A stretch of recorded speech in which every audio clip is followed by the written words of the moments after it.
Evidence के भी ख़िलाफ़ है और लॉ के भी ख़िलाफ़ है।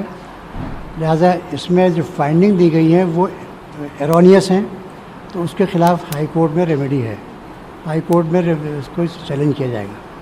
तो अब क्या लगता है कि क्यों, चूँकि इतना लंबा चला, इतनी लंबी हियरिंग हुई, सब कुछ, उसके बाद आज ये कह देना कि वहाँ पर इनका कोई कॉन्स्पिरेसी नहीं थी। देखिए ये तो आप पूरा देश ने देखा है, जो लोग भी 1992 में थे वो वहाँ से लेके आज तक सब जानते हैं कि 8 लोगों को ना प्रोसिक्यूट किया गया था इसलिए कि उन्होंने भड़काऊ भाषण दिए थे, और उनके भाषणों में ये जुमले दर्जनों लोगों ने कहे, मीडिया के दर्जनों लोगों ने और आईपीएस अफसरान ने, कि बाबरी मस्जिद तोड़ दो, एक धक्का और दो, इसी तरीके के बहुत से जुमले, और बार बार वे लोग भड़का रहे थे।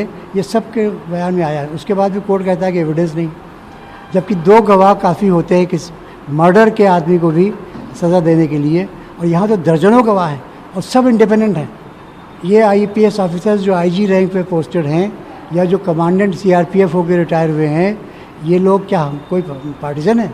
क्या कोई मुसलमानों हैं कि पक्षधर है? इनकी गवाही किस बुनियाद पे कोर्ट ने रिजेक्ट की? तो जजमेंट पढ़ने से पता चलेगा कैसे रिजेक्ट कर सकते थे। और फिर मीडिया के जितने लोग हैं सब हाईली प्लेस्ड हैं, रिपोर्टर से लेके फोटोग्राफर तक, बड़े बड़े जर्नल्स के रिपोर्टर्स, बड़े बड़े मैगजीन्स के करस्पॉन्डेंट्स जो एडिटर तक की स्टेज पे पहुंच चुके हैं, नेशनल और इंटरनेशनल लेवल के लोग हैं, इन सब ने एविडेंस दी, पर्सनल नॉलेज से खुद देखा इन्होंने जो, तो उसके बाद भी कोर्ट कह रहा है कि एविडेंस नहीं।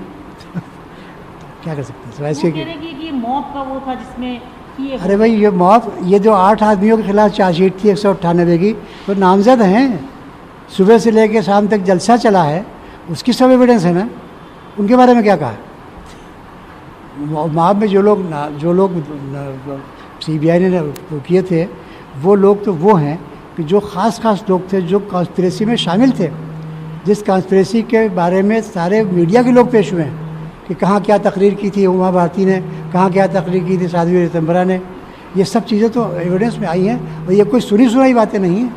वो लोग जो वहाँ मौजूद थे, LIU के रिपोर्टर ने अगर कोई चीज़ लिखी है तो वो चीज़ उसका बयान हुआ है उसके सपोर्ट में, तो इसके बाद भी कोर्ट कह रहा है एविडेंस नहीं। तमाम गवाह मौजूद हैं, तस्वीर मौजूद है अखबारात की कि जोशी भी थे और उमा भारती भी थी जो नारे लगा रही थी और हंस रही थी। लेकिन आज ये कहा गया कि कोई सबूत नहीं मिला, कोई सबूत नहीं मिला। हम समझते हैं कि आज हिंदुस्तान की तारीख़ का एक सियाह तरीन दिन है, और अब ये इस मुल्क में अक़लियतों को इंसाफ नहीं मिलेगा, ये आज हम समझने पर मजबूर हो गए। इसमें साफ मालूम हो रहा है कि मस्जिद तोड़ने वाले वो तमाम तस्वीर उस रोज़ से चल रही थी बराबर, और आज भी कुछ टीवी चैनल उन तमाम चीज़ों का तस्करा कर रहे थे कि मनोहर जोशी क्या कह रहे थे और विजय कटियार क्या कह रहे थे और फला क्या कह रहे थे, वो अपने तबसरों में कह रहे थे फैसले से पहले। उसके बावजूद अदालत का ये कहना कि कोई सबूत नहीं है हमारे पास उन लोगों के जो उनको साबित करने के लिए, इसलिए हम उनको बेगुनाह मान रहे हैं और रिहा कर रहे हैं, बहुत गलत सी बात है। और हम समझते हैं कि अब इस मुल्क में अक़लियतों को इंसाफ मिलना मुश्किल हो गया है।